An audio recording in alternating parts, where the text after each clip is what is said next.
बिस्मिल्लाहिर्रहमानिर्रहीम। सवाल आया कि अगर किसी ने कोई ज़मीन बटाई पर दी है, यानी मुज़ाराअत पर दी है, एक आदमी की ज़मीन है, दूसरे आदमी की मेहनत है, यानी जो काश्तकार है, जो खाद बीज बाकी जो मेहनत मजदूरी है वो सारी काश्तकार की है। इस दूसरे आदमी की वही सिर्फ ज़मीन है और फिर ये दोनों नफ़ा में जो है ना इनका एक मुख्तस हिस्सा है। मिसाल के तौर पर ये इनके दरमियान फ़ाइनल हुआ कि एक आदमी की ज़मीन है, दूसरा आदमी जो है ना वो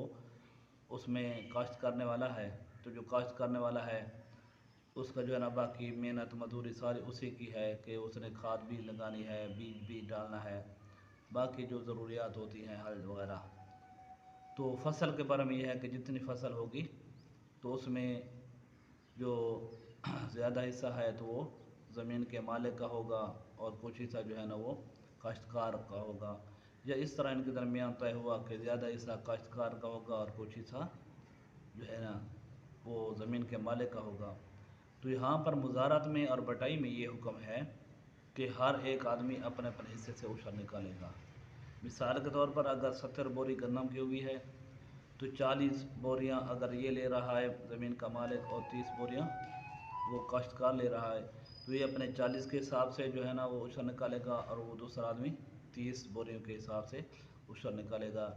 और इसी तरह हो सकता है कि ये ज़मीन का मालिक 30 बोरियां, अगर ये फैसला हुआ था कि 30 बोरियां इसकी होंगी 40 उसकी होंगी, तो फिर भी अपने अपने हिस्से के मुताबिक उशर निकालेंगे। तो मुज़ारात और बटाई इसमें यही तरीका है कि दोनों जो है ना वो खास ज़मीन का मालिक हो या काश्तकार हो तो अपने अपने हिस्से से उशर निकालेंगे, और बाकी रहा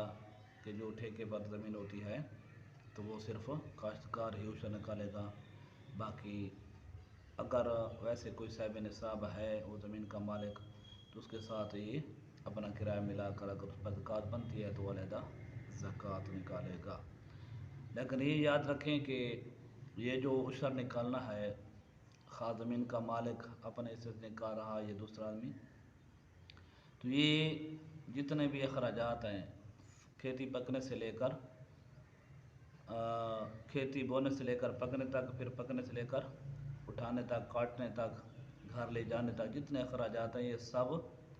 बाद में खर्च निकाले जाएंगे। पहले जो है ना उशर निकाला होगा, पहले उशर निकालना है। जो ही फसल काटी है पहले उशर निकालना है, बाद में जो अगर बीज के जितना खर्चा है या जो है खाद का है, पानी का है, हल चलाने का है,